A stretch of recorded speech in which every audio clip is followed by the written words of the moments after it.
warm welcome to our guest, Jørgen Leth.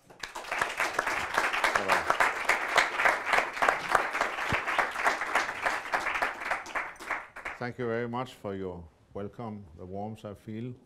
I must say I'm embarrassed about the fact that I'm only here 24 hours. It's a mistake, I think, but I could only make it this way. I'm curious to know Zagreb, so I don't have much chance for doing that. I'm curious, as all filmmakers, curiosity is the most important element in filmmaking, in documentary filmmaking especially. Curiosity is the drive. You must want to know, and I want to know about the places I visit, absolutely. So I'm sorry about that. So I'm only here but I'll be here to discuss my work, and that's also a pleasure for me. Well, we will see, just with a quick overview of your professional biography, we will understand how busy you are even today. So you have been an art critic, an anthropologist, a poet, a film lecturer, an experimental filmmaker, a documentary filmmaker, an anthropologist, a globetrotter,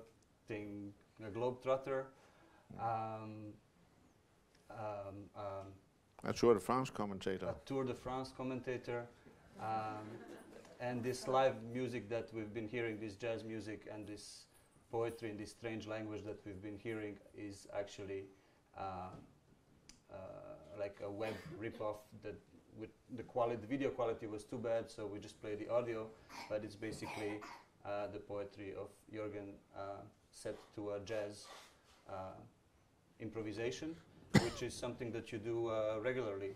Yes, more and more. I've been a poet all my professional life. I started as a poet and I became a filmmaker later. I started as a poet, published poet in '62. My first film was from '63, and always these two. You're more of a poet than a filmmaker. I always thought so. Yes, 1 year more. Yeah, so that's the precedence. And the poetry has always been an inspiration for my filmmaking. I often write my ideas in poetry and then make them. But what did you ask me? What was the question? What did they ask you? I forgot. Me too. It was an introduction only, Boris. It was just an introduction. Oh. Yeah. Okay, so talking about words, the idea, I mean, we've been busy handling the festival, so in a very quick decision, I suggested, and Jorgen accepted, to play a little game with words and expand on those words. So I quickly, between the lunch that we had and this last hour as you were entering in, I wrote a few words on these cards, and Jorgen will be picking them up and expanding on each of them. Each of these words could apply to both life and cinema. So we will see how the discussion will go. And also the very idea of picking questions from a bunch that you come with is also applying to my way of working. I like chance. I like the unexpected. I like to improvise. I like games, as you could see in the Five Obstructions, which I made with Lars von Trier. I like to have challenges. So I consider this game a challenge. Well, I'm lucky that you accepted, because I had no plan B, so so it's good. But also, I mean, we didn't want to make this informative, because most information about Jorgen's work and career and interviews you can find easily these days online. So the idea was also not to make it boring for him and redundant and explain the same things and answer the same questions all over again. So yeah, we'll play with these cards that I even laminated in plastic. Yeah, they look nice. Yeah, with a stamp of the festival, so you can keep them afterwards. Okay. It's they're handwritten. If you can, I hope you can read my writing, because we did them really the last minute. And but you know, I come from a generation of artists in the 60s where we were often working with randomness as a principle, as an artistic principle. Random was an important part of our work in the 60s, in the poetry and also, impossibly enough, in films. Was there something similar in Denmark to what the French had with Boris Vian, Queneau, and Georges Perec, this Oulipo movement, which also played on mathematical equations transformed into words, probability theories transformed into poetry? No, you know, the French, they're always more intellectual than all us others. Now, we were more primitive, but we played with randomness. I'm more related to the American avant-gardists. I'm more related to John Cage, Andy Warhol, these people. Marcel Duchamp is more an inspiration than this French group you mentioned. I like Boris Vian, of course, but I think they are soon too fast getting too intellectual. But just a digression or a flash forward, how is your French after living so long in Haiti? I speak French. Is it good enough to understand Boris Vian in French? Yes, yeah. Absolutely. Because I don't know how you translate that at all. No, I refer often to French poetry, like Boris Vian and Apollinaire. Yeah. I use these are references for me, definitely. And I mean, we'll be hearing some of your poetry later on.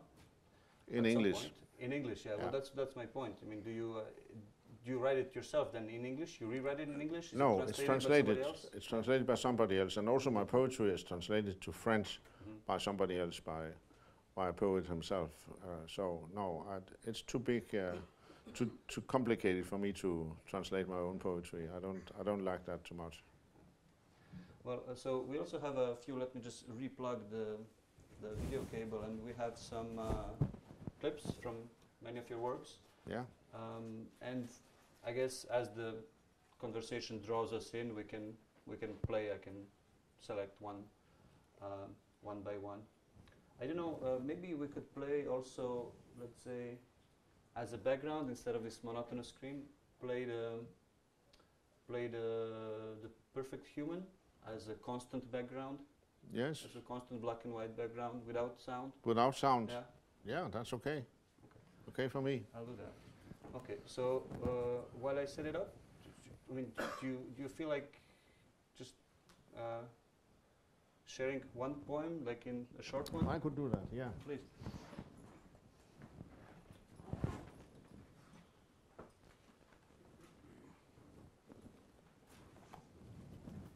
This is a volume of translated into English of my poems, and it's a selection that I didn't make, but it's okay. Selection is okay, and I'll take one and read as an appetizer.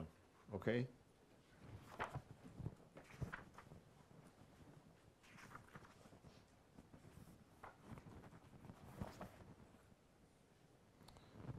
It doesn't matter. There's someone wailing outside, a woman who cannot sing. This is an undeniable fact. Yet who's cheered every second? I don't get it. But then I don't have to either. I have begun my project. I want to understand how to become better at life. It's important. It's interesting. It's something that can be condensed clearly into words, or so I think. I can hear someone shouting into a microphone behind the wall, someone making contact with drumskins, someone who ought not to sing, but who's doing so. And what more is there to say? It's endearing in a way. It doesn't matter. The evening is without rain. The fan is turning, shoveling the heavy air into a swirl in the room. I'm calm. I'm working. I'm writing things down.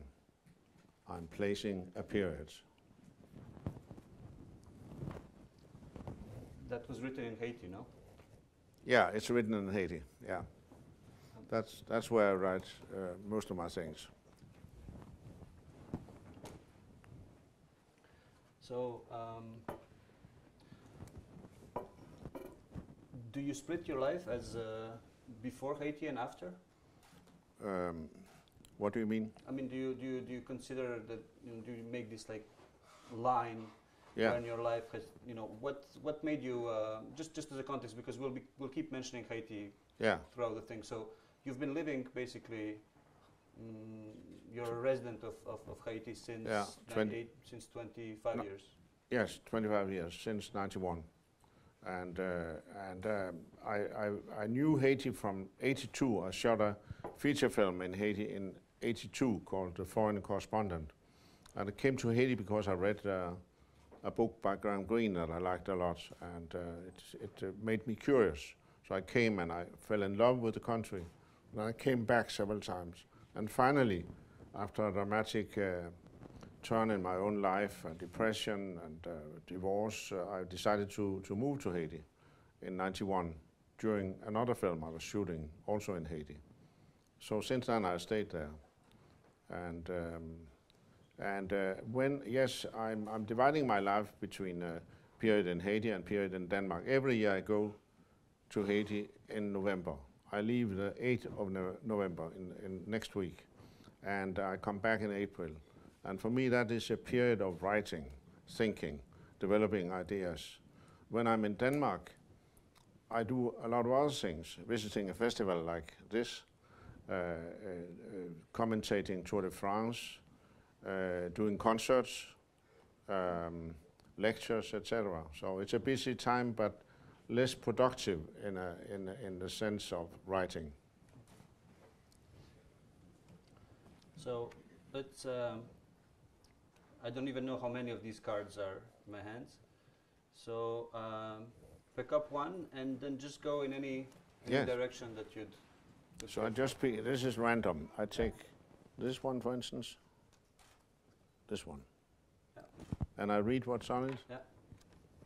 Simplicity. Well, that's could be the. It's an easy answer, no? It's the answer for a lot of things. For me, I'm seeking simplicity in my work, as you could hear from my poem, right? You heard the language is very simple. I always write very simple language, and I'm attracted to simpleness in form. I want to make primitive films, stupid films, like this one, stupid films, which are simple and which are not commentating on political things. So I like to do simple things. I like simple words. I'm always referring to Jacques Prévert and his words about, no, this is not Jacques Prévert, it's another poet, French poet, which I don't remember his name right now, who wrote that he wanted to invite the most simple gray words of the language to a big party in big saloons. I always liked that, and I often quote it because I think that's how I want to work, to invite the simplest words into a book of poetry, not using difficult sentences and difficult grammar, etc. I mean, in a way, that's what makes your poetry such poetry, and a certain type of literature accessible, and even a certain type of cinema, if we transpose this choice of simplicity into using common words into film. It's also the opposite of what journalism does. Journalism also insists on simple stories, simple structure, but what is the difference between the simple words that are being used in journalism and the simple words that you use in poetry? Yeah, that's different. I like journalism. I was a journalist myself, so I cannot be totally negative when talking about journalism. I like good journalists. I appreciate good journalists. I read every day the New York Times, every day, every single day. Even in Haiti, I see it on the net. I like paper newspapers. I hate net newspapers. But in Haiti, I have to live with the net newspapers. But in Copenhagen, every day I go to my cafe in the morning and read New York Times to be informed. So I like journalism. So I cannot say something extremely critical about that, but of course the simplicity used in journalism, in journalistic language, is very different from the simplicity I use in my poems and in my films. I like the simplicity is also structure. I mean, I'm not so concerned about, but maybe that will come in another question, but I'm definitely not interested in complicated structures. And I'm not interested in intrigue. I like intrigue in film noirs, but I'm not interested in constructing intrigues in my films. I want to put one scene after another. That's as simple as that. Just shoot, put the scenes in whatever order. That's my basic principle. So that's simplicity in its purest form, I think. Can you follow me? Yes. Yes. I mean, is that an answer then to topics that require that are complex by nature? You know, some work, some topics, some that are dealt with by of course, either literature or cinema or documentary cinema, especially. They're extremely complex. I tend to like the perfection of life. Well, no, I mean in that sense, yeah. This is like a 50-year-old. It's from '67. Yeah, it's a 50-year-old answer to like suggestion about the perfection of life. I think we could play it. It's 15 minutes. 13 minutes. 13, perfect. Yeah. I think we should play it with the words once. Yes. Yeah. When we look after in a okay. short break. Yeah. But as you can see, it's very simple. It's showing things. Yeah. It's not discussing things at all. It's showing things. It's a statement about surface, about the. It's also as a subject. It's a complex subject. Everybody wants to be perfect. So I'm dealing with that, but I'm dealing with it in a very simple way, not simplifying, but simple way. I was tempted by a few discoveries, a few essays or a few books that I read recently, which have made some exceptionally complex issues very clear to me. There's one Serbian literary analyst who made such a clear description of the entire work of Dostoevsky that I was so amazed by it. For me, it's the only thing that's better than reading Dostoevsky is reading, Milosav Babović explaining Dostoevsky. Yeah, or sometimes better. But also or some very complex scientific or let's say political issues where people take up the entire corpus of work that's been done until then. They simplify, or they make the complexity accessible. I wouldn't say simplify. They really acknowledge this complexity. And at this point, I mean, it's a very personal comment, but I tend to enjoy, and I think to go towards the complexity, towards making complexity accessible. Yeah. Which, of course, this is my, like the next step, because I'm getting overwhelmed by the amount of ideas and possibilities. So my next kind of step would be like oversimplification. Yeah. And I always have this, it's a very simple story. I don't know, do you know this cartoon called La Linea by Osvaldo Cavandoli? It's a very simple line, like one character drawn with 6 frames. He walks along a line, and then many things happen to him, like in 6 frames, two-dimensional, and then the author is making all kinds of intervention towards it. Yeah. It was a cult cartoon character in the former Yugoslavia. Okay. And the thing is, this little guy always would never win. He would be like grumpy. He would have all kinds of very human features.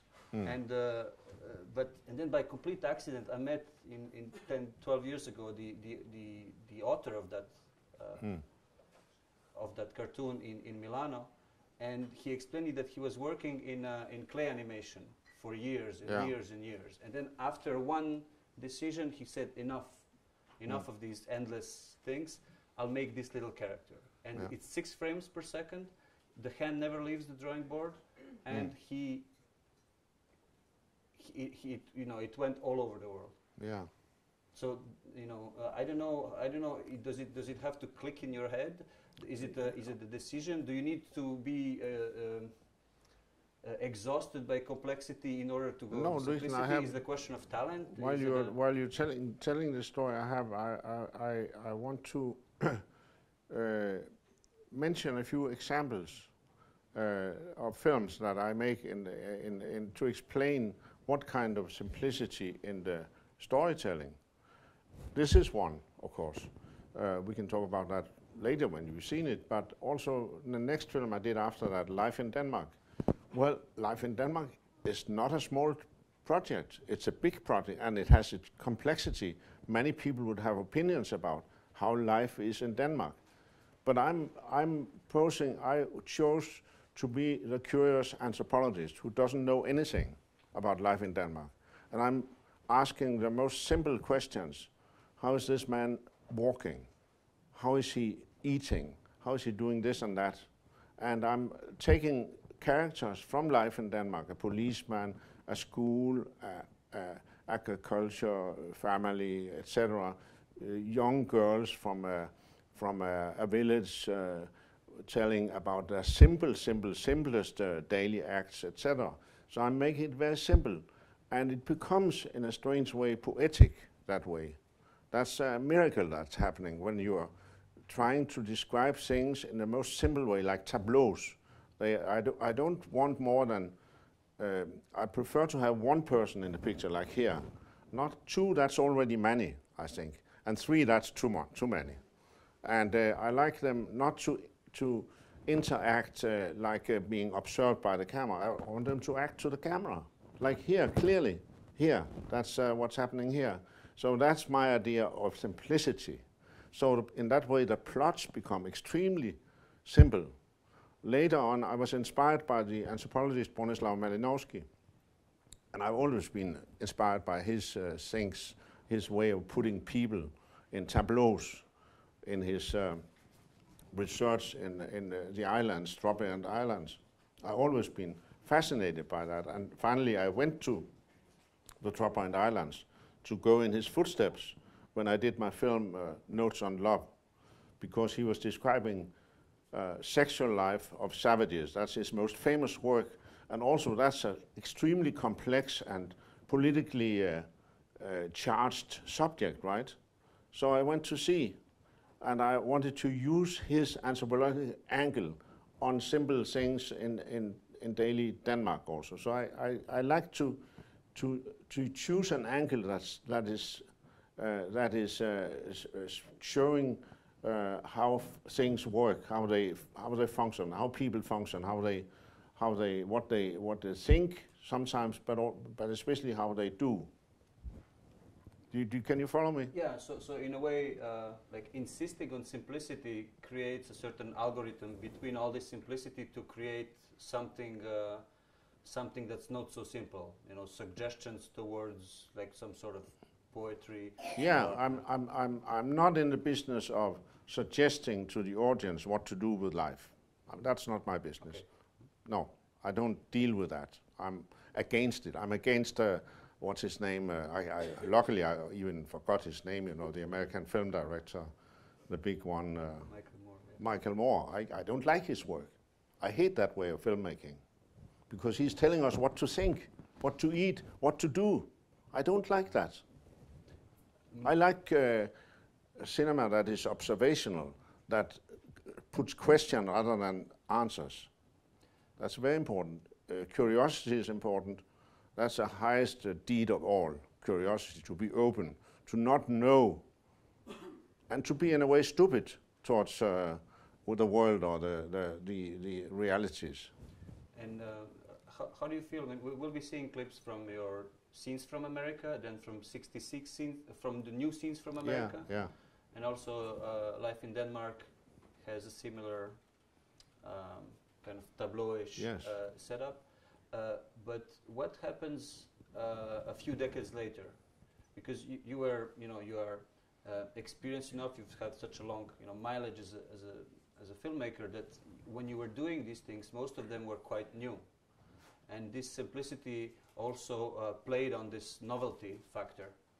And now, after when somebody, if I would make a film in tableaus, people will say, "Oh yes, it reminds me of, Karpo Godina, of my life in Denmark, of 66 in America."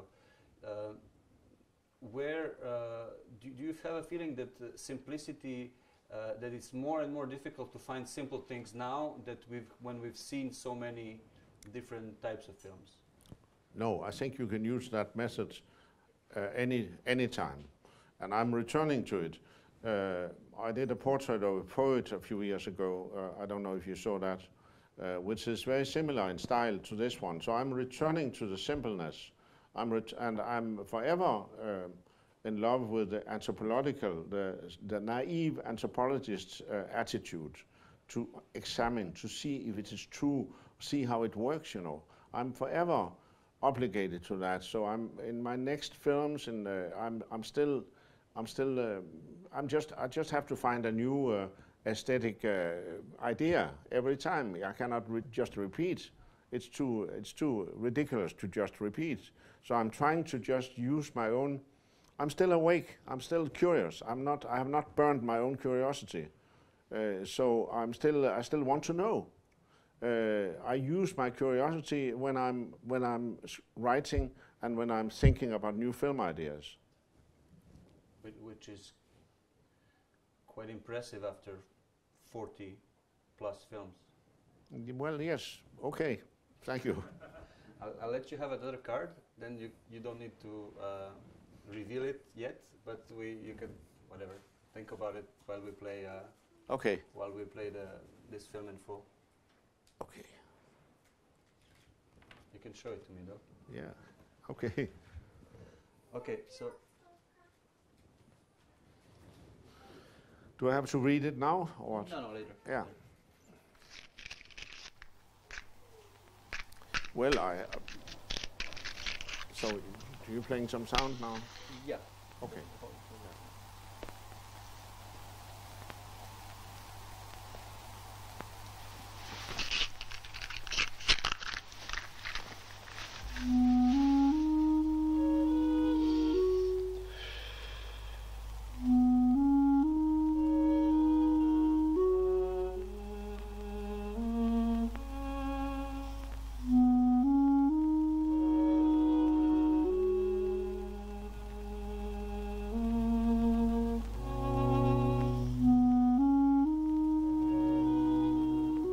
Here is the human. Here is the human. Here is the perfect human. We will see the perfect human functioning. We will see the perfect human functioning. How does such a number function? What kind of thing is it? We will look into that. We will investigate that. Now we will see how the perfect human looks and what it can do. This is how an ear looks. And here is a pair of knees. And here a foot. Another ear. Here is an eye. Look at this human's eye.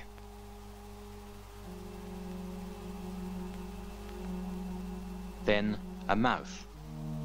A mouth and another mouth. Look, the perfect human moving in a room.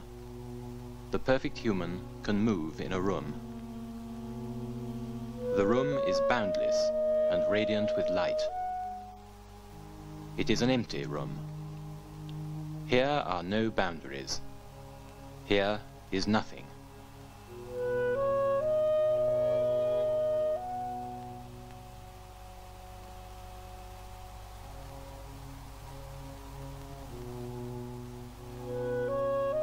Walking, running, jumping, falling. Look, now he falls.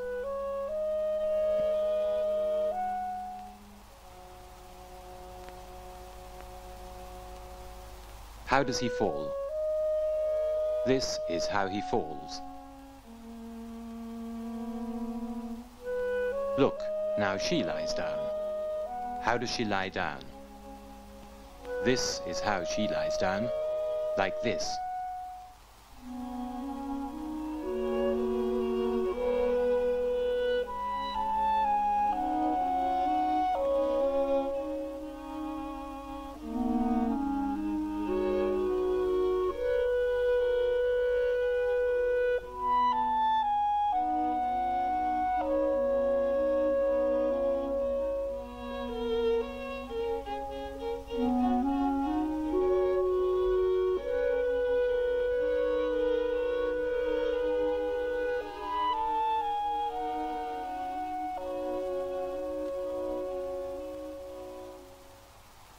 Yes, there he is. Who is he? What can he do?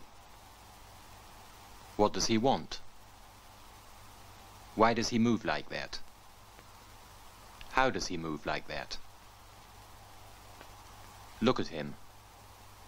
Look at him now. And now. Look at him all the time. Now the music is gone. No music anymore. The perfect human in a room with no boundaries and with nothing. And a voice saying a few words. This voice saying a few words. Look at him now. Look at him all the time. Now the perfect human undresses. The clothes come off. Bow tie. Coat. Shoes. Trousers. Boots. Socks. Dress. Nylons. Bra. Pants. The clothes come off.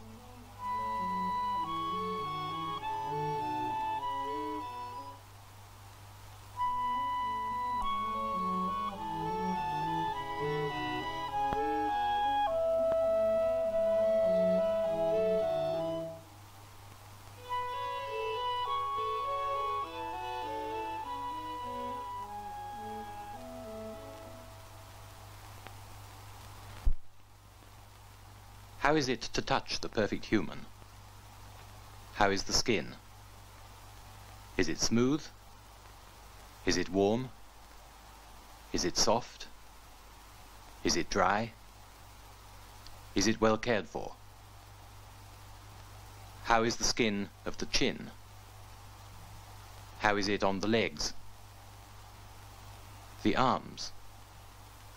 The throat?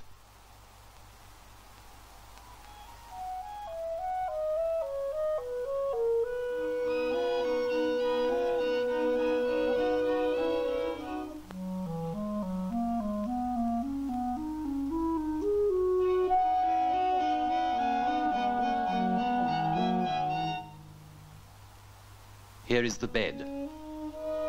Here is the bed. Fresh, fragrant sheets. A soft spring mattress. A bed in this room. The room is no longer empty. There is a bed in the room. The bed in which the perfect human sleeps and makes love.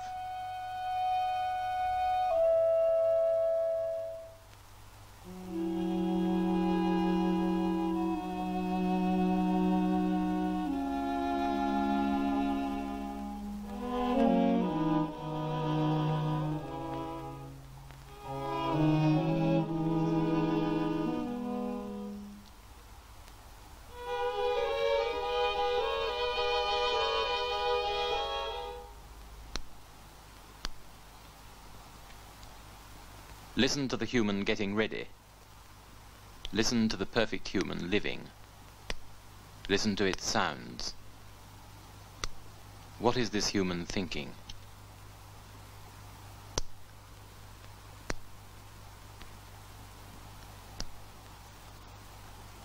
Også i dag oplevede jeg noget, som jeg håber at kunne forstå om nogle dage. og med venstre hånd strålede en krans af tågede hvide flammer. Og jeg betragtede omhyggeligt den venstre side af min egen mørke jakke. Midt i mit hjerte var der en lille hvid prik. Jeg ved ikke, hvad det skal betyde.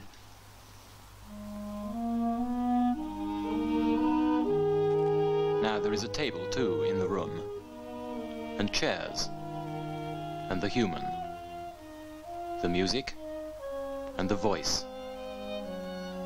The perfect human is going to eat and to drink. We will see a meal. How does the perfect human eat? We will see its eyes and its mouth eating. We will hear the sound of knife and fork. We will see the fish being carved, and the wine being poured into the glasses. Dinner is served. Lovely boiled salmon with boiled potatoes and sauce hollandaise. With it, a bottle of Chablis.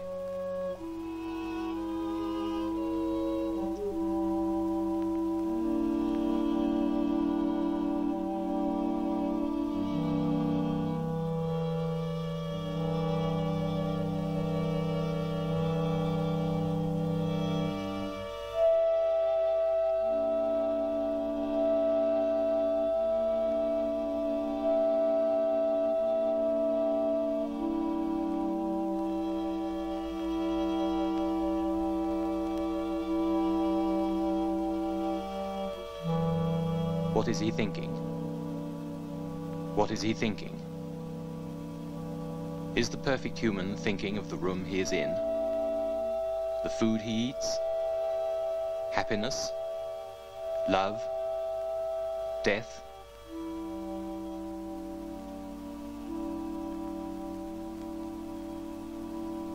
What is the perfect human thinking? Look at him. What is he thinking?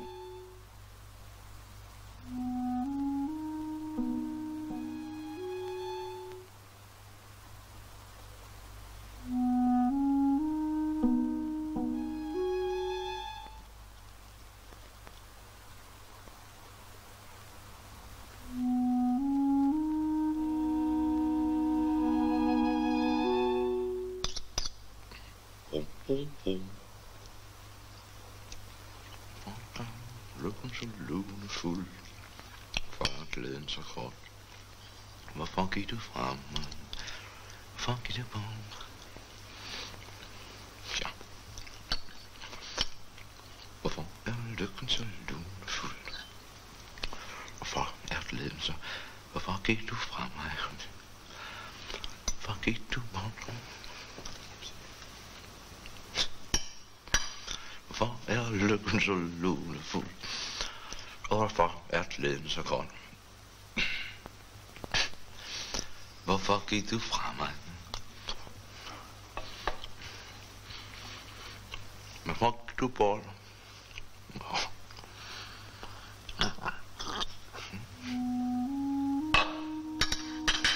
Hvad lækkert.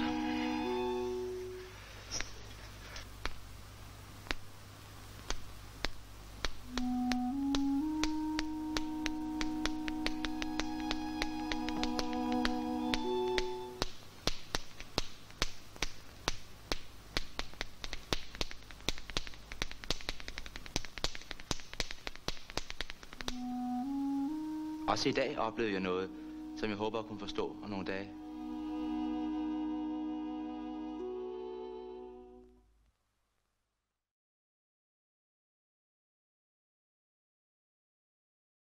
So, were you ever tempted to make any changes to that text? No. In all those years, did you ever think about it, or? No, never thought about changing it. No, on the contrary, I think it should be recycled, and I have recycled it many times. The very same words I used, the very same scenes a few times in later films. In Good and Evil from '74, you've seen that? No. Good and Evil has many of these scenes, and also Notes on Love has a few of those scenes. So I believe in recycling. I believe I have made some scenes that can never be used up. That's an arrogant way of looking at it, but also I recycle the actors. This actor, he's a gift from chance. I didn't know he was so good. I mean, he was able to deliver things that I did not even ask for. And I wanted him to return to my filmmaking later. So I'm using him in several films. In Good and Evil from '74, in Notes on Love from '89, and also yeah, that's the latest one I used him in. So I return. There's a matter of faithfulness to the words. The words, they're mine. I've written the words, and I'm faithful to my own text. You know, I must say, I must admit, and I'm also faithful to the actors who put so much life in them. He was very young at that time, Claus Nissen, extremely young. He was practically unknown as an actor. And he's only been very good in my films. He's not an actor who's good at playing a character in other people's films. So I have been very lucky with this actor and with working with so simple elements. So that's what it is. This film was called The Perfect Human, and 50 years later you wrote this autobiographical trilogy called The Imperfect Man. Yes. What happened in between? Why that title? Well, the title, that was an obvious one for me, because Perfect Human, the film, was my breakthrough, and it's also the title that has been a kind of signature. So much later in life, I was reviewing my life and thinking about, well, the reason I wanted to write my memoirs was that I thought I had met so many interesting people, lived so many interesting situations, and traveled so many places. So I thought there were many stories to tell. I simply had a feeling there were many stories to tell. And I think, and I'm a good writer, so I think maybe I can describe my life in a way that's interesting for other people. That's, or at least for myself. That's basically what I always return to. I make my films for myself. I make my poetry for myself. And if I like it, I think it's good. I don't count on other people's recommendations. You know, I see it for myself, and I knew I could write these memoirs. So, and I couldn't withstand the temptation to use that title, because of course my life is not perfect, and whose life is perfect, I would ask. It's not that my life is especially imperfect, but I was writing about things that were less than perfect. And in the original film, I'm also playing against the perfection. I mean, he's far from perfect, Claus Nissen. He's very clumsy with the food. He's clumsy with a lot of things. And I knew that. I mean, that was the whole sense of the film, that you try to make the idea that you can imagine. This is an idea that comes from commercials, of course. I like commercials. I happen to like commercials. And I think that's where you see the idea of perfection. People want to be perfect, and they want to buy stuff that make them more perfect looking. And I like that idea. I think that's a kind of fiction in life, in daily life. And I wanted, that's the idea of, that was the point of departure for the film, The Perfect Human. I wanted to go as far as I could with the idea of being perfect. And I could see in the process with the actors, and that's what interested me so much, the reality is they're not perfect at all, and nobody can be perfect. And it's not really worth it, you know, to be perfect. That's boring. That's really boring. So Claus Nissen, my favorite actor in all those years, he's very far from perfect. He's in real life also, but he can act this idea out. So for me, it's, in other words, my answer to your question is a long story about the use of the word perfect. So there are two uses of it. The ironical one in this film the perfect human, and then the more considered one, the imperfect But human. which also shows how that perfect titles are the simplest, are the simple ones, Yes, yes, absolutely. Yes, and the ironic ones. yes, yeah. Let's make a comment on that second one, but let's not tell them what's written them. Let's tell Absolutely, I like it gave me a lot of okay, let's and you gave me time to write some notes on it. good. It's So, the don't say yet. no. No, don't tell them yet. Let them kind of guess it. We'll tell them after you go through your notes. Oh, I see. That's a new game. Okay, so I say what I you just share. yeah, your what I notes. see in my what I watch, what I observe in my own person today is that I really am very interested in being slow. I think slowness is something I want to be. I want to be slow. I want to be conscious of being slow. I mean in everything, in physical things, in thoughts. I like slowness. Of course, Since when? since when? I think maybe always, but much more now than ever. So that comes with certain age, and it becomes more pronounced with age, and also the consciousness of it becomes. And you know, when other people maybe are afraid of being slow, I'm not afraid of being slow. I think it could keep me alive as an artist to be conscious of slowness. Do you understand what I'm saying? It has something to do with also maybe John Cage and his ideas. But I don't refer to his ideas, but I refer to my own experience. Slowness is a fact, and I like slowness. Is Haiti slower than Denmark? Absolutely. Much slower, yes. Much slower. I get very distracted by not being permitted to be as slow as I really want to be in Denmark, in daily life in Denmark. But in Haiti, I have no problem being slow. Absolutely not. Which is why you're a speed refugee. Yes, yes, yeah. So okay, also, go on. what? Go on. Also, if I continue without saying what it's about, I like to watch my own weaknesses. I like to see how I walk. I'm not good at walking, but I look at me walking, and I'm sometimes trying to see myself from another perspective. There walks an old man. I'm thinking that, and I'm not always happy with that. But on the other hand, I think that's a fact. There walks an old man. Okay. I'm not running away from that. Running is a bad word in that context, but anyway, I'm thinking.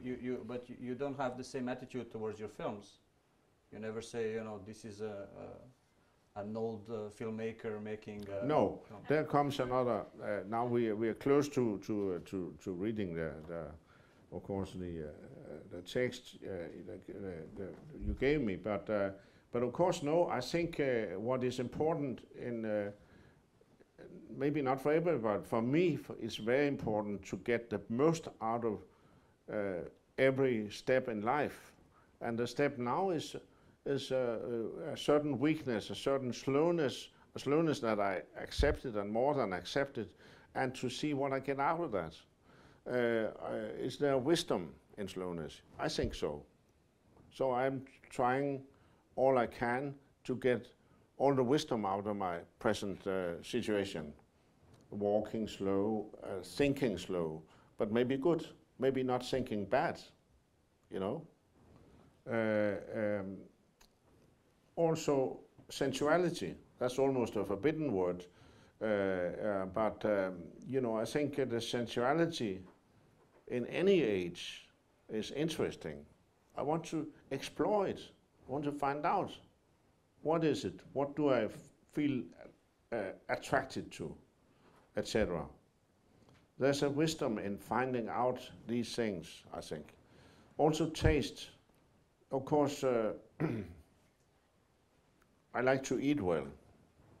I like, and I am conscious about that, but I'm very conscious about what to choose. So I travel and I like to eat. I like to enjoy the moments every day of you wake up, you have breakfast, you decide what you write maybe, and then you have lunch and then you have dinner. I like this way of. Do you appreciate them more now than before? I think more than ever. Yeah, well, it has always been part of my life, you know, and in my films, also in the film that you're showing right now, 66 Scenes from America, meals are also playing a big part. Food, American food, every kind of food, you know. I'm not making a hierarchy of national foods, you know. I like American food also. I like French food, of course, very much, and that's what I eat most. And I like food in Haiti, especially much. And I like, I enjoy to choose what I want to eat. I like the alphabet of living. It's like creating an alphabet of your life. What is this? What is that? And to constantly make a register of what you like to do. I like this picture, by the way. That's a lighted yucca palm. We put light on it. Yeah. You see? Can you see that? Yeah. You see that in the desert outside Las Vegas. It's amazing, I think. So we will ask the audience to guess what this card read. I'll just I didn't even know. I improvised them so quickly that I didn't even know what to ask. But my first association to that word was those two words was this anecdote that we were discussing over lunch about the reasons for which you didn't make your sequel to Life in Denmark. Yes. Yes. So we can talk. I can talk about that. Absolutely. Oh, that was the reason that you gave me this. Well, no. Well, it opened up for a whole jungle of fantasies and that was my association while we were watching The Perfect Human. Okay. Just because this anecdote was so fresh. So basically, your film, My Life in Denmark, was done 40 years ago. Yeah. It depicted various scenes from also like Danish families or individuals, in front of a black background, doing daily things. Daily strange things, like seen in a surreal way. Everything like seen in a surreal way, like maybe like a filmmaker's Marcel Duchamp, if I could dare to say that. But we also to make it clear philosophically, I'm also participating myself with my family in the film. That is to disarm eventually criticism about, you're pointing fingers at people. No, I didn't want to do that. So to work against that perception, I wanted to have myself, my own family, my wife, my children in the film also. Watch us also as anthropological objects, Do you understand? So yeah, I mean that's always, you are even more aware of it as given your anthropological background also. Yeah. And then you want to talk about the new one. So what happens? Like 40 years later, you want to make a I sort of got a very generous idea for Denmark, for the Danish Film Institute. I don't know if Henrik Bo Nielsen is here, but he knows my view. We discussed it. But anyway, I wanted very much to redo Life in Denmark with 40 years difference, which makes a lot, because life in itself has changed. Danes have changed. Danish landscapes have changed. Everything has changed. Money has changed. Everything has changed. So it's a very interesting subject for a filmmaker like me to get back to these things and see what has changed and see how my own sensitivity has changed too. That's a basic idea. How do I look at things now, and how do things look at my camera? 40 years later, with all this rich and renowned and respected, film pedigree, and you ask them, for funds, as you do. Yeah. as all films in Denmark are done through the Danish Film Institute. And I wrote a very good presentation. And I imagine, as you're a good writer, convincing proposal, and they say the artistic advisor or consultant has different ideas about your... Yeah, they thought, no, that's... they were not so happy with the idea that I wanted them to be. I was convinced they would be happy with that idea. I thought it was a generous idea. I really, without joking, I thought it was a very good idea for them to have the Danish film to have a new film about Denmark, for God's sake, our own country. You make all these films at the end of the world. Why wouldn't you make? Yes. So I was surprised that they were skeptical, but they told me strange things about platforms and you know, all this stuff. It makes I can see that you know what you knew what they were talking about. I didn't know what they were talking about. Platforms and what else? What is the other?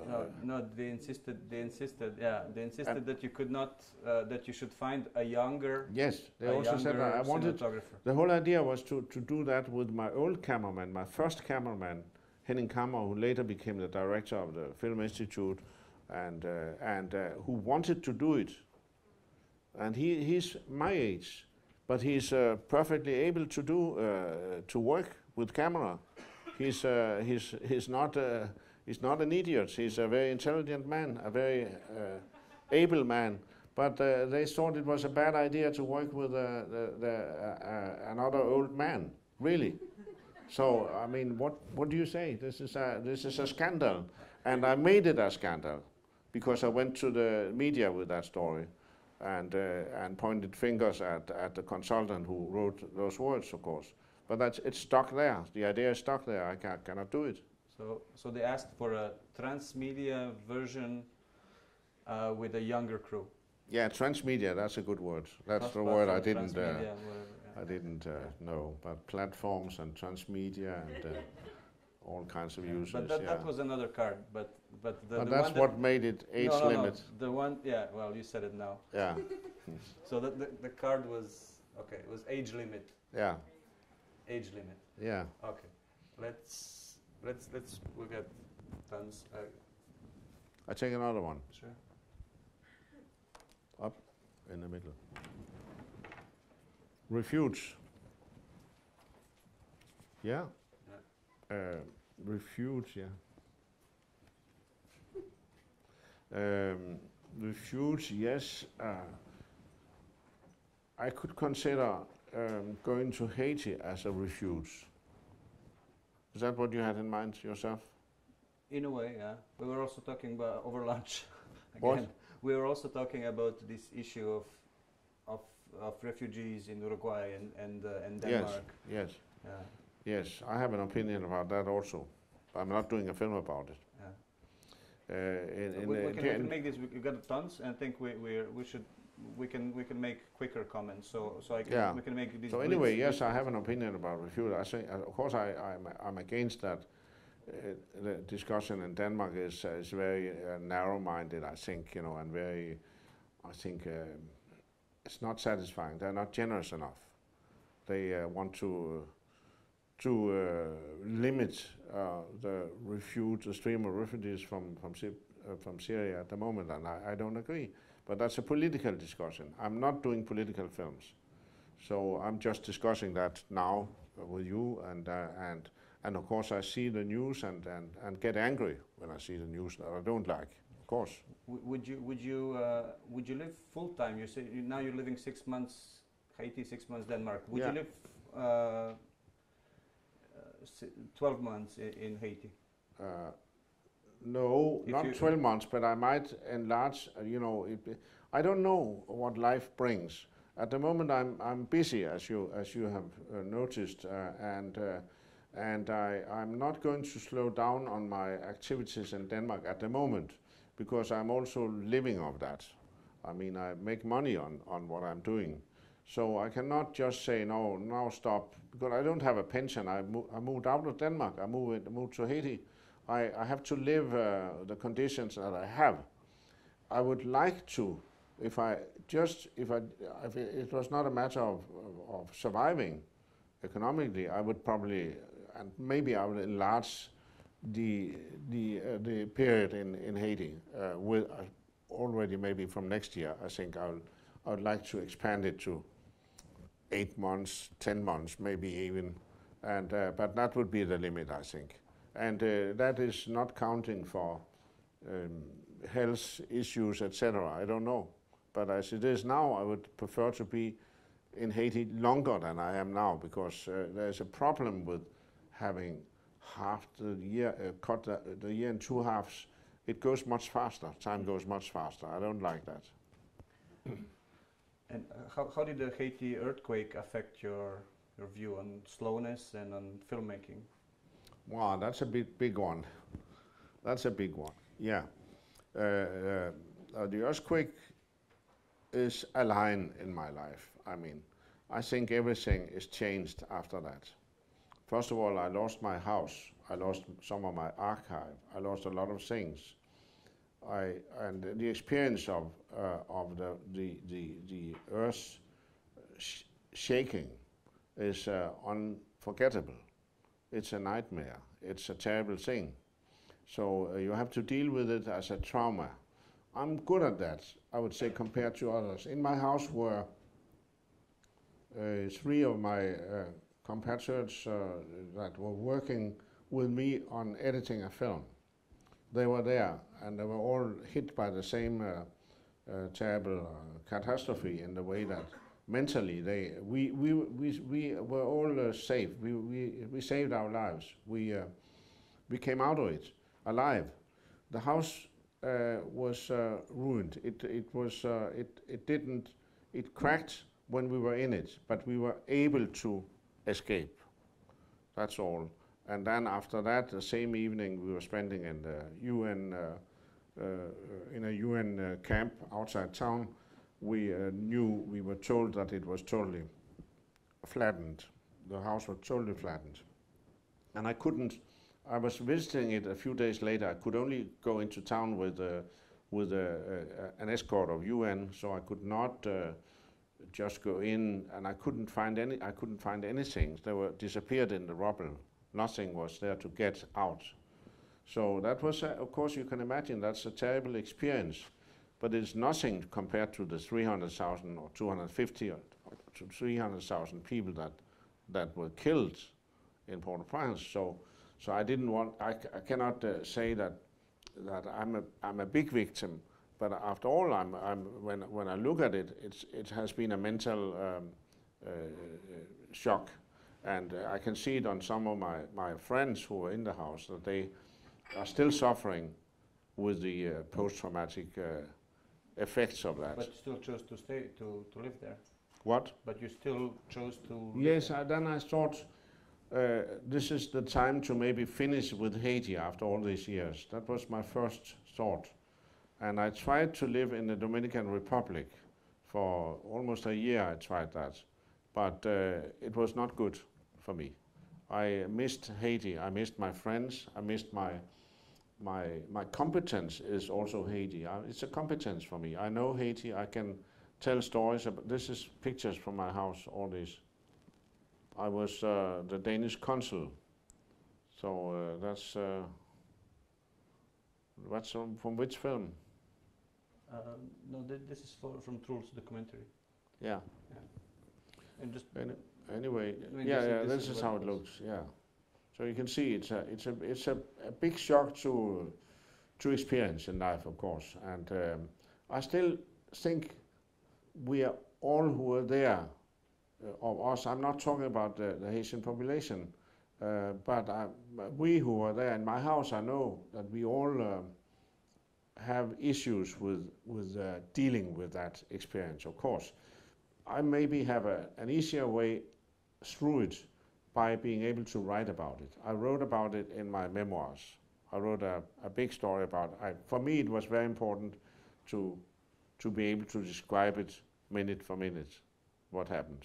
That's what I did. And I think that has been a therapy for me. A refuge. A refuge. Yeah, a refuge, yeah. And I came back to Haiti, and I live now another place. I don't want to live in that city anymore. I live on the north coast with some friends who have a hotel on the north coast. So yeah, that's it. Yeah, another card.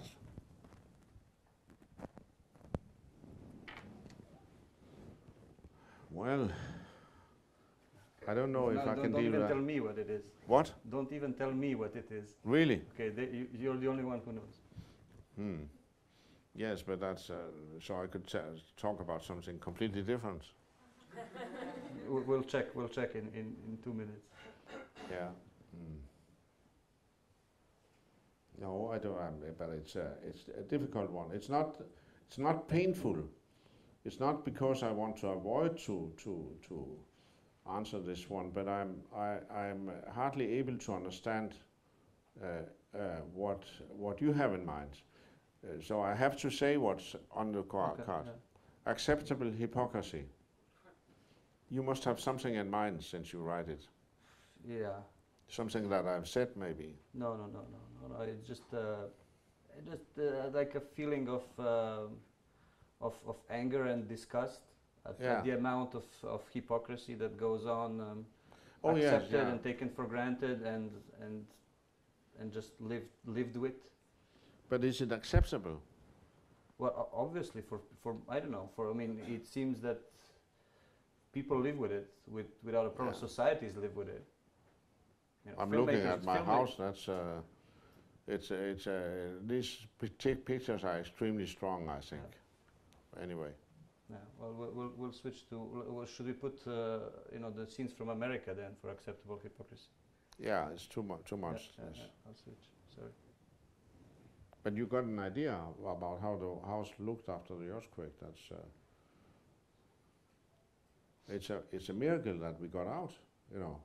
We got out before it cracked totally, but it was already cracking, and I was the only thing what happened also is an important thing that I was describing in my memoir is that when I was upstairs on top in the top floor, as you saw in the first pictures, I was up there when it happened, and I couldn't understand the noise. I couldn't understand the noise, and and immediately I got there was a mental defense, a break inside the brain or something. I cannot explain it better, but something that simply made it slow motion. Everything was slow motion. There was no panic at all. No panic. When things break around you, the normal reaction, I would think, would be panic, screaming, etc. Nothing of that. It has a dreamlike quality. Dreamlike quality. Slow motion, nightmares, but a film, a slow motion film. It was same for the others. So that's something that's worth taking note of. I didn't know it was like that. But that saved, I think, my brain. But I also think that you pay a price for this later. That's my conclusion of that. But I described it in details because I could register what was happening. I would register that the floor broke up, the roof broke up, and I could see that the balconies fell down. That's something to absorb in your mind. It's something very serious to absorb. But I didn't react with panic or alarm. It comes later. Yes, I think so. It's still a work in progress, I would say. So anyway, back to hypocrisy. I mean, would you comment on that from an anthropologist point of view? You mean in relation to my own work? Or the work of your colleagues? I don't like hypocrisy.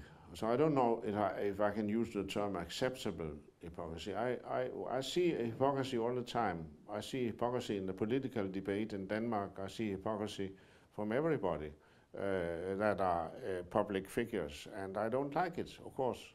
So I don't know in what degree it's acceptable. In the degree that life has to go on, yes, hypocrisy is acceptable probably. But I have experienced hypocrisy myself in relation to the first volume of my memoirs, because there was sexually explicit scenes. No, not really, but scenes about that were thought incorrect, politically incorrect. I have girlfriends in Haiti, and some people didn't like that. So there was a storm in Denmark, a media storm for a moment in Denmark. It lasted a few months, but that was an unacceptable hypocrisy, I would say, because it was clear that there was a degree of envy in it, and degree of new puritanism that I could not accept. So that's what I can say about that. I don't really want to discuss that too much, but. No, but you kept true to your writing and to your life in a way. And today, I'm a cult figure in Denmark. So I survived this attack on my integrity, which it was, but I never gave it. I never agreed with them. I never said yes, you're right. Never. And I never regretted anything of what I wrote. Never. I never regretted anything I made, I must say. So that's my answer to hypocrisy.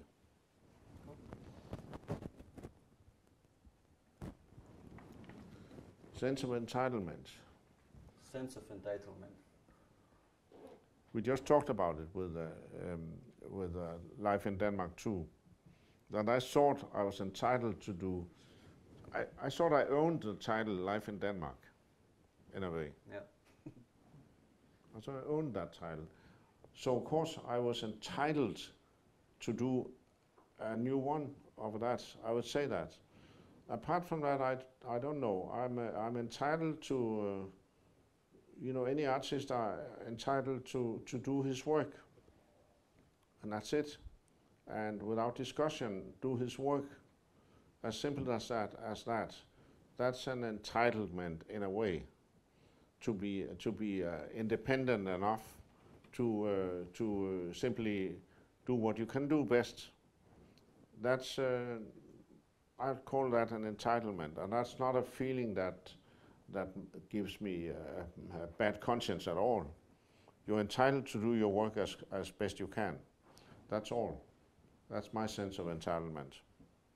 And every time I see other people who are, in my view, entitled, for instance, in sports, certain riders in the Tour de France, I think they're entitled to be celebrated because they do great things for our eyes. So they're entitled to harvest the fruits of success. Of course, I always think so. I think it's an important thing because in our society in Denmark, I don't know how it is here, but in our society there's a what do you call it? A smallness, a certain smallness that is the basis of our behavior and culture. We don't think people are entitled to anything. It goes back to the famous Danish Norwegian writer Axel Sandemose and his rules of Jante, which are things that you cannot do. You cannot do this and this and this. You cannot be entitled to anything. So that's a basic figure in Danish culture. And you have, I and colleagues and my friends will all react towards this. It's a basic problem in Danish culture that you're denied entitlement to your own success in a way, or to any success or any freedom. You're not entitled to your freedom. You're entitled to be looked at with disgust or with contempt. That's the big problem. The price of success is quite yeah. It's a global yeah. constant. But I find it very interesting because it sounds to me very oriental almost, to this type of, okay, we're not entitled to anything, let's be content with what we have. Let's be modest, etc. Yeah. I came to this country 7 years ago. Yeah. and I still have a feeling, I mean, maybe the audience will not agree, but I have a feeling that people here have feel entitled that they should have more than what they have. And this is what makes them more frustrated. Yeah. Whereas other countries in the region, people are like, anything that's slightly better than the images of your destroyed house there is fine. Yeah. And even though here people here have a higher living standard, in relative terms they feel more frustrated mentally, creatively, and in other ways than people in the surroundings. Yes. Just because of that sense of Entitlement. Yeah. Yeah. Did you get that? You know, if we use this sense of entitlement as a reference, as a term, in your travels around the world, do you see this? Could you kind of make a graph between country and country? I mean, to what is, you know, the limits of the average sense of entitlement? It's a big question. It's just a very big and difficult question. Could you think, you know, could you think about your travels in such terms? Like, does it translate into a graph, or is it too abstract, or is it too relative? No, but I never thought about it that way. But of course, it could be translated into a graph. I think so. I mean, in Haiti, why am I still in Haiti? That's because I love the Haitian people. I love the way that they have chosen a certain humbleness towards their lives. Did they choose it? Pardon? Is it a choice? Is it a choice? It's a choice to live, to go on living. Yeah. I mean, they have suffered so much, but they're still able to laugh and to sing and to live. It's not a banal figure. It's true. That's why I go there. I go there because of what I see simply as a great human quality, and that maybe comes from the other end of the sense of entitlement scale, right? They are entitled to go to church. They're entitled to survive, but that's difficult. That's very difficult.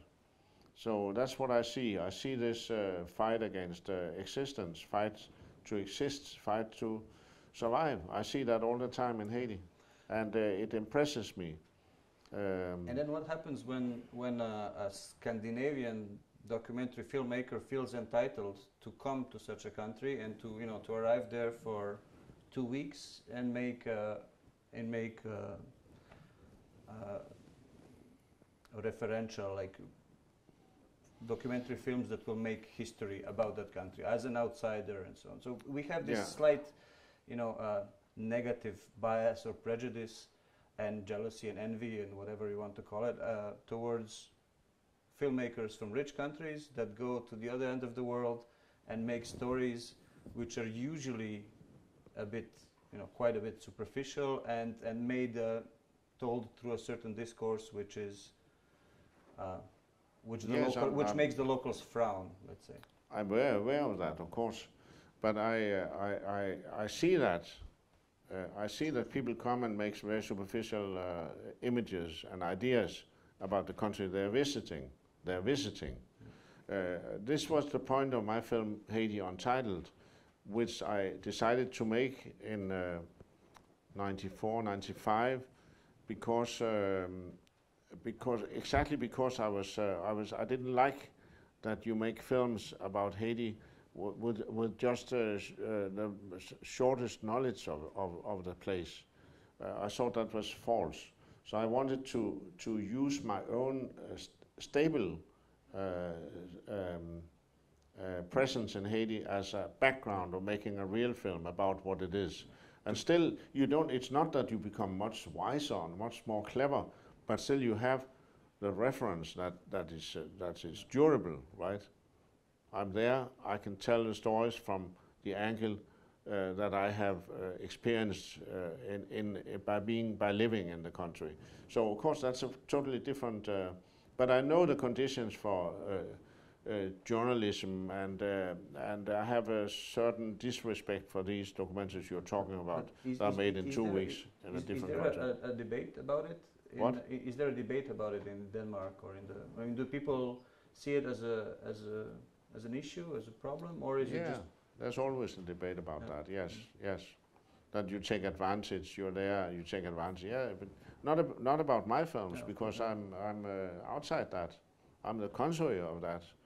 But yes, there is a debate about it, and it's easy for the recent actual thing is that a journalist from a television station called me the day before yesterday and said we're coming to Haiti, and we would like to talk to you if you could tell us what's happening in Haiti. We have 3 days. That's appalling. Of course, so that's appalling. I said yes because I want to inform him what it is, so he's not working in a total zone of not knowledge or any soberness at all. It's crazy. Yeah. But I mean, one thing that you should feel entitled to is making a live commentary of the Tour de France. Yes, I'm entitled to do that for life, right? That's what you're saying? Well, I mean, after 33 years of commenting, that's quite a... Yes, but you know what? Why? Quite a credit. I'm continuing this because I feel I'm still able to do it. And I still think there are many stories to tell. If I felt, no, it's gone, I don't ignite on it anymore, then I would leave it. I would leave the job, but I have not reached that point yet at all. I feel it's a wonderful story to tell. I have many new details every year, and this is a picture. This is a scene from A Sunday in Hell, my film from '76.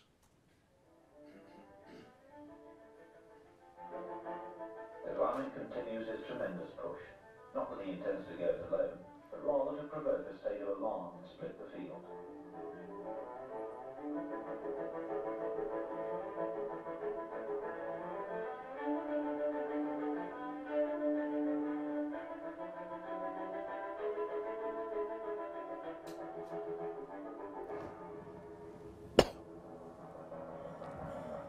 Behind him and leading the pursuit is his sworn enemy, Freddie Martins.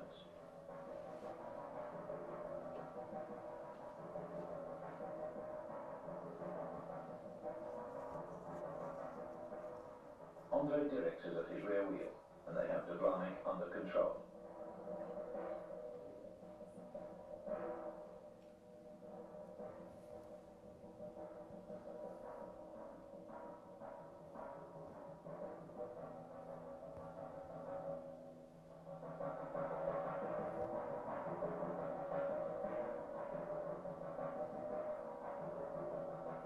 But the wild dash for the lead has had a dramatic effect.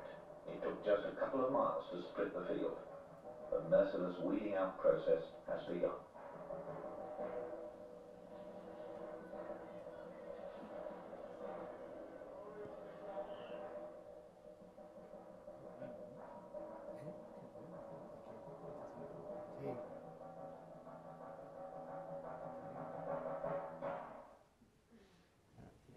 Yeah, that was a big project I was doing with a big crew and a big setup, and with a helicopter. First time the Westcam was used at all, which is now standard, of course. But I'm in love with cycling, and I think it's a mythological sport, which has fantastic character and which is about life. It's a story about life. There are villains, there are heroes, there are total suffering, there are sacrifices, victims, and victors, and it's just an ongoing story with the same characters who are coming back year after year. I love it. I really love it, and I like to tell stories. This is, of course, a film I made about cycling. This one, it's a very, I have to say myself, a very famous film. It's considered one of the greatest sports films made, and it's a wonderful work for me to still see These helicopter shots are done from a webcam bubble that's hang under the helicopter, and you can see it's like telling about landscapes. It's about fantastic courage, disillusion, everything. Everything is in a bicycle race, to my opinion. So how long the race lasts for? This race? No, the Tour de France that you're commenting. The Tour de France is three weeks. For 3 weeks. Yeah, and of course I was asked to commentate Tour de France because of this film. Yeah. Because this film is still seen all over the world. It's still always shown somewhere in the world. I know it because I own it. So when you make so for 3 weeks you have to follow the characters, invent the story. I mean, and to do it in real time. Yes, in the Tour de France, I'm sitting in a box in a car that's boxed up. I sit there commentating a full stage, like 3 hours, 4 hours, sometimes 5 hours, live. I see the race on a TV screen. I see the footage that French television is shooting, and I'm commentating on every detail. And I'm.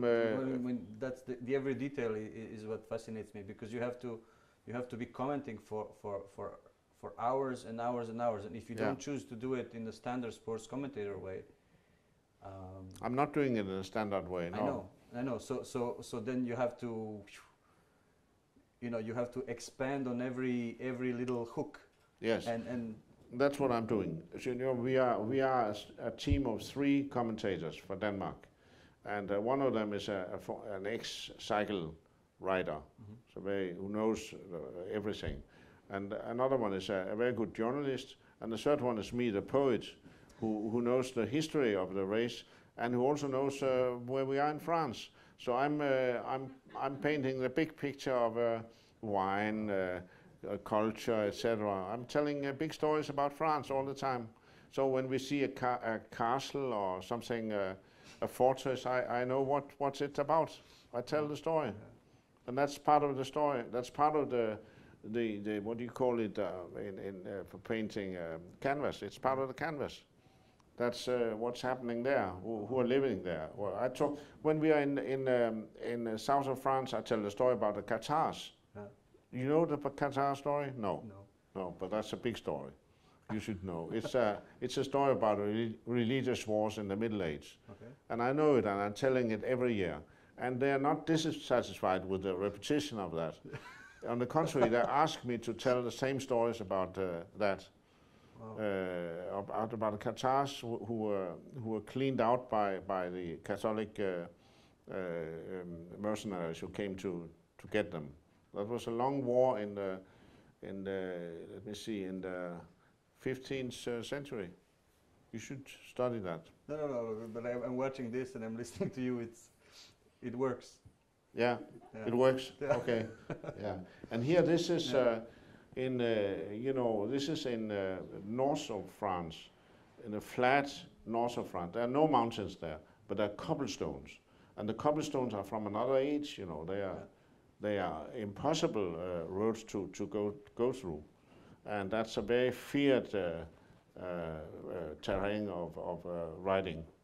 Very feared. It's a classic. It's called a classic, and it's also always causing drama, causing falls, etc. And you basically make this is your main income. No, I mean it's yeah, one of your. Yes. I mean that's it's my bread and butter. Yeah. Nice. But it's also nice that what this film made was people reacted to this film by inviting you to do this, which has become like a long, epic, and almost unique thing in television. Yeah. And also, I mean, in the same way, tell us the story of the Five Obstructions. Then, how did it happen? Who contacted whom? Whose idea was it in the beginning? Yeah. Because it's also like somebody saw. I mean, the perfect human. Yeah. And. But my work has many sides, And one of them is, of course, my experimental films, and like Perfect Human and Life in Denmark, etc. I always experimented with form, and I always only made my own films, my own subjects, my own writing. And Lars von Trier has been a fan of my films since the beginning. He says he has seen The Perfect Human 40 times, you know. That's very flattering for me. And then he invited me for a dinner. You want to hear that story? Yeah. He invited me for a dinner with some friends, and then he suggested we should make a film together. And he said he would come back to the idea of what, but he wanted us to make a film together. I said yes, by all means, why not? I knew it could be fun, because I knew he could be very dangerous to work with. But I also thought it could be great fun, a challenge. So after a while he came back and said, yes, I want you to make 5 remakes of your Perfect Human. This, by the way, is from a quote from Good and Evil, my film from '74, the one I talked about before. And this is a frame that quotes Magritte, René Magritte, a painting by René Magritte, in filmic language. Anyway, he said, so I'll put up some obstacles for you, obstructions, some rules, because you like rules. Yes, I like rules, I said, yes. So I'll make you some tough rules. Okay. That was the height of the dogma movement also. Of course, so it was all about, but he said he was, the dogma movement was inspired by my talks in film school about obstructions, about rules of game. I always use that term, rules of game. So that became, according to himself in the film, he's saying it, he's confirming it in the film itself, it was a part of the inspiration for the dogma movement. I was a teacher of Winterberg and the other guys from that movement. So he wanted to trap you in your own Is game. Ole Christian here? Ole Christian Madsen here? No. But he's here at the festival, I think. I don't know. Ole Christian Madsen is one of the guys who's... I don't know about the movement of the guests. But so basically, he asked you, okay, you like to set up rules, I'll give you rules. You have to remake your film in 5 different versions, and each time I'll give you some obstructions. The first one was each shot has to last only 12 frames. Yes. There was a cartoon one. Yes. And then there was the free one, the totally free one, and there was of course also the cartoon. The cartoon, the first one was short film, and then the free film, which was the more difficult, I think. Yes, he was trying to kill me, right? Here's the... He was trying to kill me. There's no question about it. And I accepted everything he came up with. I was very confident, self-confident. I thought I can handle whatever he comes with. And he said, well, the thing that he started with to make me make since 24, yeah, that's a kill.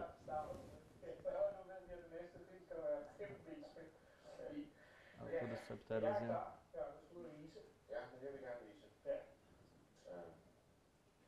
What are you doing? No, I'm putting the subtitles. Yeah. Okay, this is the 12-frame version of the... Yeah, 12-frame, but I have to explain the 12-frame version because I'm known to like the long takes, right? That's part of my vocabulary in filmmaking. Long takes, very long takes. Insist on the same frame, no changes. For minutes, you know, Andy Warhol's famous example, 4 minutes long scene with him alone, no changes in the frame. So Lars immediately hits me on that point from the start. He says you can do only 12 frames per. So I had to say yes, of course, yes. And then I go home and I say, for God's sake, he's killing me. He wants to kill me. He wants to stop it right away. And my cameraman, Dan Holmberg, he was shocked too. because he had to, you can imagine how, now we see what we've done and how we succeeded in doing it. Anyway, try to play it now.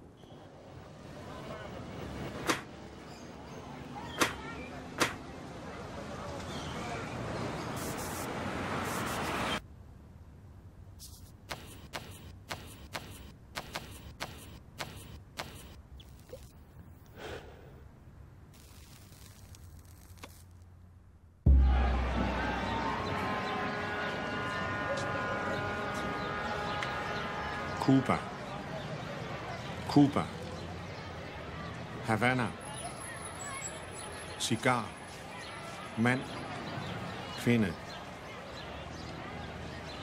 Havana, Cuba.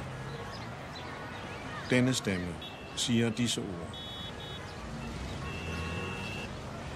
Mand, kvinde, cigar, mand.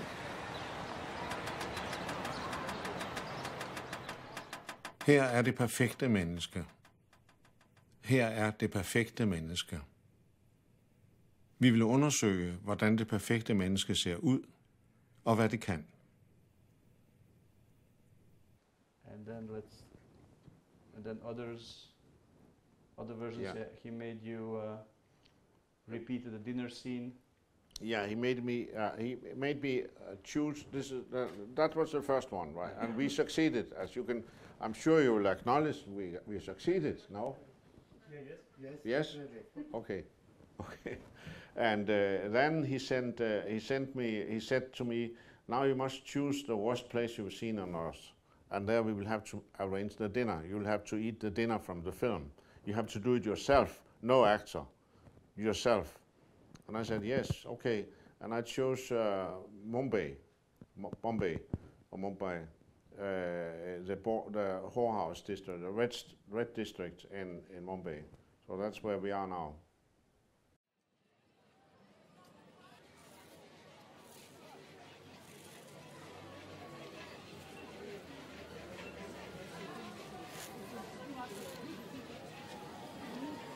Også i dag oplevede jeg noget, som jeg håber kunne forstå om nogle dage.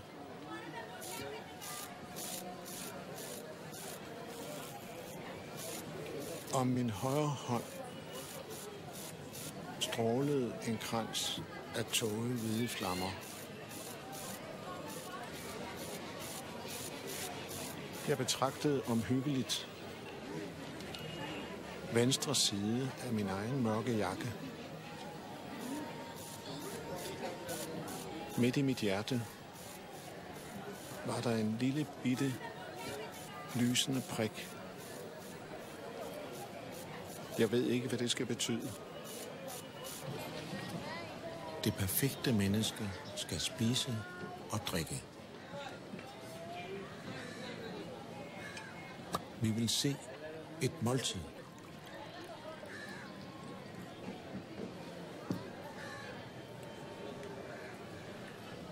Vinen står fornemt i glasset.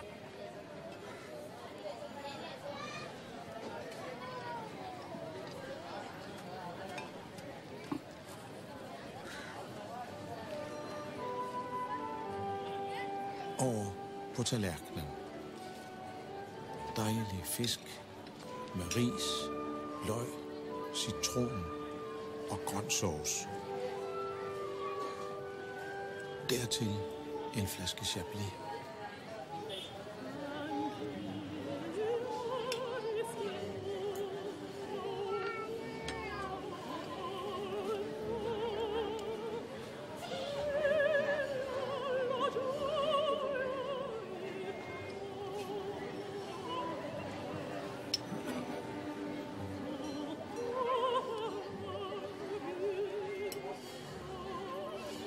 Hvordan spiser det perfekte menneske?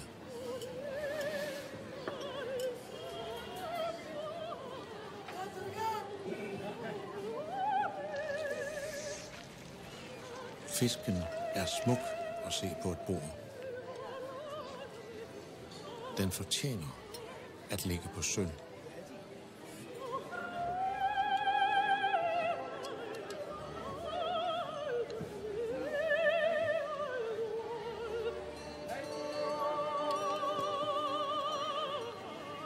Værsgo, der er serveret.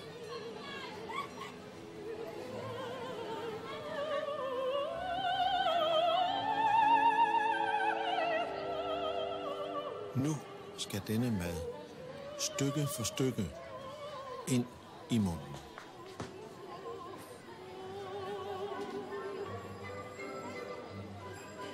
Den smager godt, og den har en god konsistens. Velbekomme. Hvorfor er lykken så lunefuld? Hvorfor er døden så kort? Hvorfor gik du fra mig? Hvorfor gik du bort?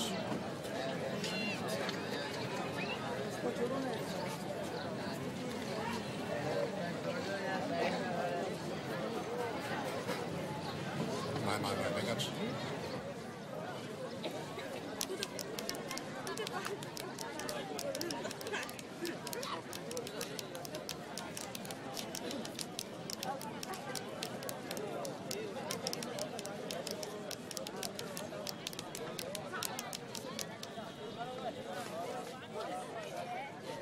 Også i dag oplevede jeg noget, som jeg håber at kunne forstå om nogle dage.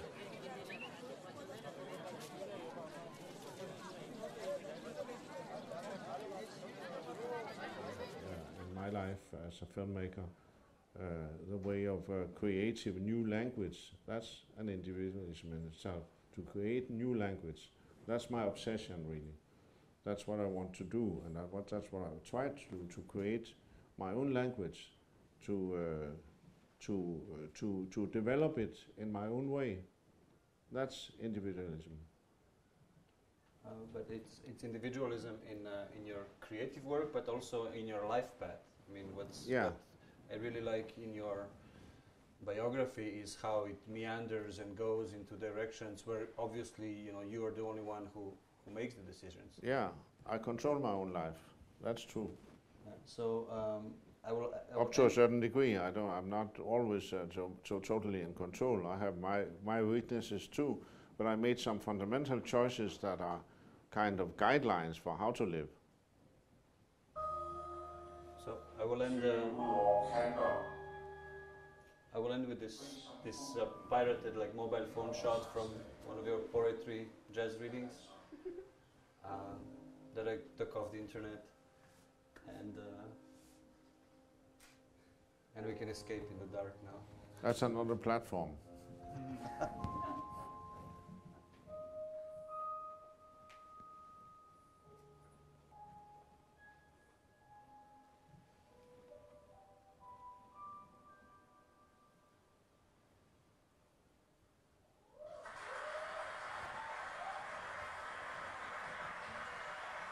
That's another way of telling stories for me.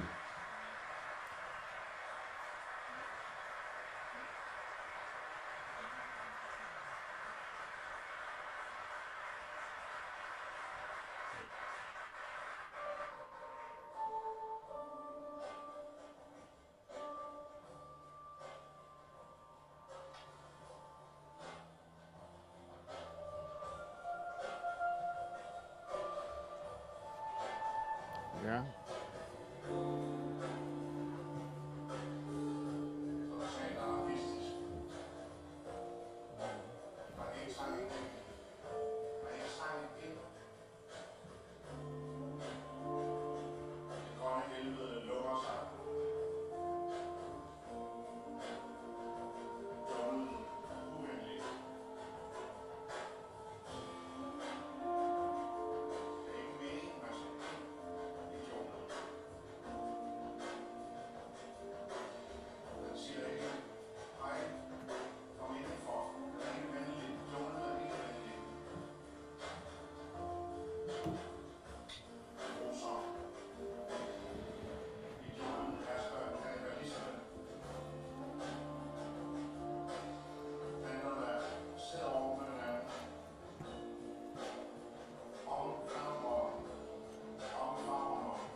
Yeah.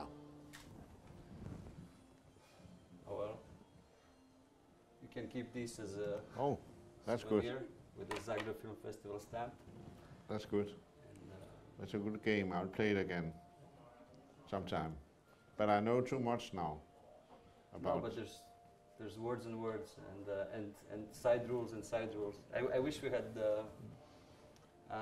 more time to prepare the words, to prepare the clips, No, it's. but I think it was just nice as it was. Nothing can be perfect, and I like the way that that you have sought this, the loose edges, and yeah, that's good, I think.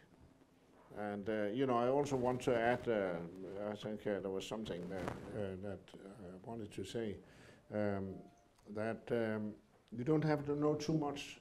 That's very important for a filmmaker, not to know too much before you start. I think it's important that the filmmaking is a process of learning how to deal with life and how to understand life. That's very important in all ways, also in the simple films that you've shown through few glimpses of. But also, I went to China in 1984 to make a film about China. And I didn't want to know a lot in advance. I just wanted to observe. I thought it was impossible to learn China in half a year before I came or something. That would be not serious. Like that's what BBC does with a lot of experts. So I wanted to be a personal traveler with my cameraman, my sound man, great people who were sensitive, and I just wanted to see what I saw and not be too clever about it.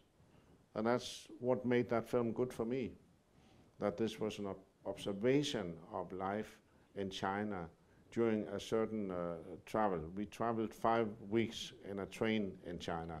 And this film holds very well because it was, in a way, innocent.